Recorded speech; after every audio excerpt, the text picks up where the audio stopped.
जय हिंद स्टूडेंट्स, कैसे हैं आप सब लोग। आई होप सो आप सब बढ़िया होंगे। स्वागत है आपका ड्रीमर्स के इस प्यारे से चैनल पर। मेरे पास बहुत सारे स्टूडेंट्स और उनके पेरेंट्स के कॉल आए हैं, मैसेजेस आए हैं कि सर ये टेंटेटिव डेट शीट क्या है, क्योंकि सीबीएसई के हिसाब से ऑफिशियल डेट शीट अभी रिलीज नहीं हुई है, पर फिर भी मार्केट में यूट्यूब पे इवन वेबसाइट पे सीबीएसई पे भी आपने एक टेंटेटिव डेट शीट के बारे में सुना है। मैंने भी आपको टेंटेटिव डेट शीट के बारे में बताया था। बेसिकली बहुत सारे बच्चों को ऐसा लग रहा है कि यही फाइनल डेट शीट है और यहीं पे एग्जाम होने वाला है इन्हीं डेट्स पर। ऐसा नहीं है। आप कंफ्यूज होना बंद करो। टेंटेटिव डेट शीट का मतलब क्या होता है मैं आपको इस वीडियो में अच्छे समझा दूंगा। इस वीडियो के अंदर आप सब सीखेंगे कि टेंटेटिव डेट शीट का मतलब क्या होता है, आपके लिए बेनिफिशियल है कि नहीं है, और लास्ट में स्टूडेंट्स को इस समय पर, जब अभी तक ऑफिशियल डेट शीट नहीं आई है पर टेंटेटिव आ गई है, तो उनका एक्शन प्लान क्या होना चाहिए सो दैट आपके 99% मार्क्स आ सके। उस सब के लिए हम इस वीडियो को बना रहे हैं। ओके, तो शुरू करते हैं। सबसे पहले और सबसे इंपॉर्टेंट बात, ये टेंटेटिव डेट शीट क्या होती है। बेटा होता क्या है कि सीबीएसई अपनी मेन डेट शीट को रिलीज करने से पहले एक टेंटेटिव डेट शीट देती है सो दैट वो स्टूडेंट्स का रेस्पॉन्स देख सके कि ज्यादा स्टूडेंट, ज्यादा टीचर, ज्यादातर लोगों का रेस्पॉन्स क्या है टुवर्ड्स दिस। टेंटेटिव आप डेट शीट को मतलब समझ सकते हो, आसपास की डेट शीट। मतलब टेंटेटिव का मतलब ये होता है कि अभी ये फाइनल नहीं है, अभी फाइनल डेट शीट आनी बाकी है। तो ये स्टार्टिंग की डेट शीट है। इसके अंदर लगभग लगभग जो जो डेट पर आपके जो जो एग्जाम्स पढ़ रहे हैं उसके आसपास ही एग्जाम्स होते हैं। ऐसा नहीं कि बहुत ज्यादा चेंज आ जाएगा, आ भी सकता है, अगर कोई इमरजेंसी आ जाए तो आ भी सकता है, बट यूजुअली ऐसा होता है कि फॉर एग्जांपल 14 फरवरी से अगर कोई एग्जाम है, 14 फरवरी को कोई एग्जाम है, तो ज्यादा से ज्यादा वो 12 फरवरी और या फिर ज्यादा से ज्यादा वो 16 फरवरी तक हो सकता है। मतलब ऐसे ही 2-3 दिन के आसपास आ जाता है वो। ओके, तो सबसे पहले आप अपने दिमाग से निकाल दो कि ये फाइनल डेट शीट है। सबसे पहला सबसे इंपॉर्टेंट बात, क्योंकि बहुत सारे बच्चे तो ये बोल रहे हैं कि सर अब तो बस एग्जाम सामने है। नहीं नहीं नहीं नहीं नहीं, जरा ध्यान से। प्लान एग्जीक्यूट तब होता है जब आपका प्लान सही स्ट्रैटेजी और सही चीज पे बना हो। अब आपने कोई बेसिक चीज ही गलत समझ ली, तब कैसे प्लान सक्सेसफुल होगा ना। तो सबसे पहले दिमाग में एक क्लैरिटी होनी चाहिए। स्टूडेंट्स, पेरेंट्स जो भी ये वीडियो देख रहे हैं कि भाई ये टेंटेटिव डेट शीट आई है, अभी तक टेंटेटिव डेट शीट का मतलब ये नहीं होता कि फाइनल डेट शीट है। तो घबरा रहे हैं अगर, तो डरने की जरूरत नहीं है, क्योंकि टेंटेटिव डेट शीट में अगर एग्जाम फरवरी में है भी, तो अभी अच्छा खासा टाइम है अगर आपने कुछ नहीं भी पढ़ा है तब भी। पर कुछ तो आपने सबने पढ़ा ही होगा, है ना। दूसरा, अब आप ये समझिए कि सर ये बेनिफिशियल क्यों है, सीबीएसई ये क्यों करता है, वो तो सीबीएसई की बेनिफिट हो गया, पर अपने लिए बेनिफिशियल क्यों है। भाई आपके लिए भी बेनिफिशियल है। एटलीस्ट कम से कम आपके दिमाग में ये तो क्लियर है कि हाँ उस range of period of time में एग्जाम होने वाला है। मतलब कोई ये तो नहीं सोच रहा कि मार्च से होगा, फरवरी से है, 25 फरवरी से है, 22 फरवरी से है, 14 फरवरी से है। किसी के दिमाग में ये तो नहीं है कि मार्च से होगा, कि अप्रैल में होंगे एग्जाम। तो अरे यार, फरवरी से एग्जाम शुरू हो रहे हैं, अपना प्लान करो। अभी देखो ध्यान से, सितंबर ऑलमोस्ट ओवर हो चुका है, अक्टूबर, नवंबर, दिसंबर, बस 3 महीने आपके पास हैं। 3 महीने के अंदर आपको बढ़िया से पढ़ाई भी करनी है, अगर कोई चैप्टर छूटे हुए हैं आपके बोर्ड के, चाहे 10th के हो चाहे 12th के, और साथ साथ आपको रिवीजन भी करना है, मॉक टेस्ट भी लगाने हैं। तो अब क्या क्या करना चाहिए, कैसे कैसे करना चाहिए, ये स्ट्रेटेजी बनाने के लिए पहले दिमाग में ये क्लियर होना चाहिए कि फाइनल डेट शीट नहीं है, लेकिन फाइनल डेट शीट इसी के आसपास आने वाली है, तो डिस्ट्रैक्ट भी नहीं होना है। ओके, सो नाउ स्टूडेंट्स के लिए इस समय एक्शन प्लान क्या होना चाहिए, ये मैं आपको बता देता हूं। अब आप एक बात समझना कि यहां पे एक्शन प्लान दो तरीके के स्टूडेंट्स का होगा।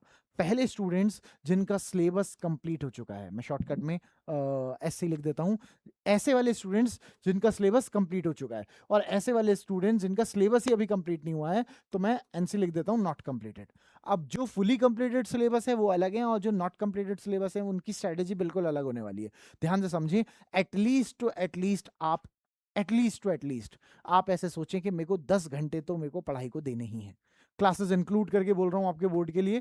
क्लासेस जो भी चल रही होंगी आपकी, वो जल्दी ही खत्म होने वाली होंगी, क्योंकि लगभग लगभग कुछ बहुत सारे बच्चे तो ऐसे जिनका सिलेबस कंप्लीट हो चुका है, तो वो तो पूरे के पूरे 8 के 8 घंटे सेल्फ स्टडी देने वाले हैं।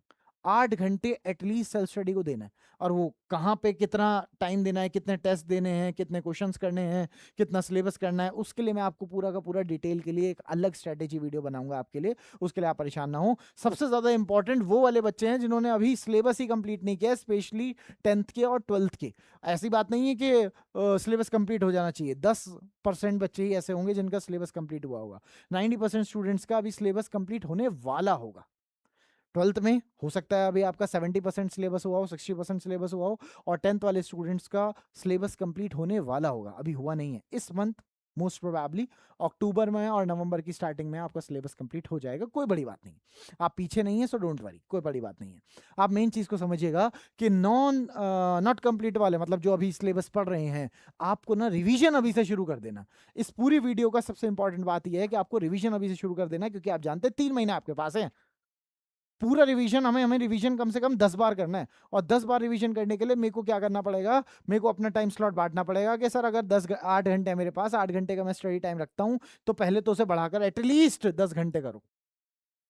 क्लासेस जोड़ के कह रहा हूँ, हो सकता है 3 घंटे या 4 घंटे या 6 घंटे की क्लासेस आप लेते हो, हाँ तो फिर अगर आप 6 घंटे की क्लासेस लेते हो तो 4 घंटे का सेल्फ स्टडी तो चाहिए चाहिए। अच्छा, ये 10 घंटे की 10 घंटे की पढ़ाई के अंदर, ज्यादा भी कर सकते हो अगर आपकी हिम्मत है तो, 10 घंटे की पढ़ाई के अंदर आपको इस टाइम को 2 पार्ट्स में डिस्ट्रीब्यूट करना है। पहला तो वो वाला पार्ट जिसमें आपकी क्लासेस हो रही होंगी, क्लासेस लेंगे आप। दूसरा आपका सेल्फ स्टडी होना चाहिए।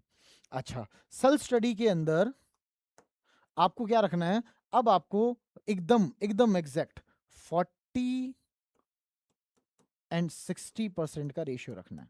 याद रखना कैसे सर, मैं बताता हूं। मान लीजिए आपकी क्लास, मान लीजिए आप 10 घंटे दे रहे हैं, तो 10 घंटे में से 4 घंटे तो आपकी क्लासेस हो गई, 4 घंटे तो आपकी क्लासेस हो गई, 6 आवर्स की आपकी सेल्फ स्टडी होनी चाहिए। और इन 6 आवर्स को 2 आवर्स आपका पुराना वाला रिवीजन जो छूटा हुआ है, बैक चैप्टर्स। अच्छा सर, और बच्चे जो बचा यानी कि 4 घंटे, वो आप वो वाला रिवाइज करोगे जो अभी चैप्टर्स आप पढ़ रहे हैं। फॉर एग्जांपल आप अभी मैथ्स पढ़ रहे होंगे, तो मैथ्स का जो चैप्टर अभी चल रहा है, फिजिक्स पढ़ रहे हैं, मान लो करंट इलेक्ट्रिसिटी पढ़ रहे हैं, तो जो भी चैप्टर आपका अभी चल रहा है ना, उस वाले को रिवाइज करने का टाइम इन 4 घंटे का है। Okay, so I hope so. Summarize कर देता हूँ, डेट शीट आई है, वो टेंटेटिव डेट शीट है, उससे घबराने की ज़रूरत नहीं है, उसी हिसाब से प्लान बनाना है। फाइनल डेट शीट आने वाली है, लेकिन फाइनल डेट शीट के अंदर कोई बहुत ज़्यादा चेंज यूजुअली नहीं आता है। तो आपके प्रिपरेशन के लिए, आपकी हेल्प के लिए डेट शीट आई है, उससे सोच कर समझ कर अच्छे से प्लान बनाइए और एग्जीक्यूट कीजिए। टेस्ट देना नहीं भूलना है, सेल्फ स्टडी करना नहीं भूलना है, क्योंकि मार्क्स उसी से आते हैं। और इसके अलावा भी मैं आपको बता दूं, हम ड्रीमर्स पे आपके लिए कोर्स लॉन्च कर रहे हैं फ्री ऑफ कॉस्ट। आपको यूट्यूब पे फुल सिलेबस पढ़ाने वाले हैं हम लोग, बढ़िया तरीके से, एकदम एमसीक्यूज के साथ, क्वेश्चंस के साथ, पीपीटी सब बढ़िया से। अगर किसी ने पूरी 10th नहीं पढ़ी है, तो पूरी की पूरी 10th का सिलेबस हम लोग अभी से कवर करेंगे। आपने अगर आज तक ABCD भी नहीं 10th की करी है ना, तो अभी थर्सडे से हमारी क्लासेस शुरू हो रही हैं। आप चैनल को सब्सक्राइब करके रख लो। थर्सडे से आपको डेली एक वन शॉट मिलेगा। डेली एक वन शॉट मतलब डेली एक चैप्टर कंप्लीट। तो आप अब बस सोच लो बस कि आपके पास कितने चैप्टर्स हैं। मैथ साइंस में मिलाकर 1 महीने के अंदर मैथ साइंस कंप्लीट। समझ गए? तो आप अच्छे से सोच लो, समझ लो और तैयार हो जाओ। अपनी बैग तैयार कर लो कि भाई मेरे को अगर 3-3 घंटे लगे, 4-4 घंटे लगे, तो मैं लेक्चर लूंगा।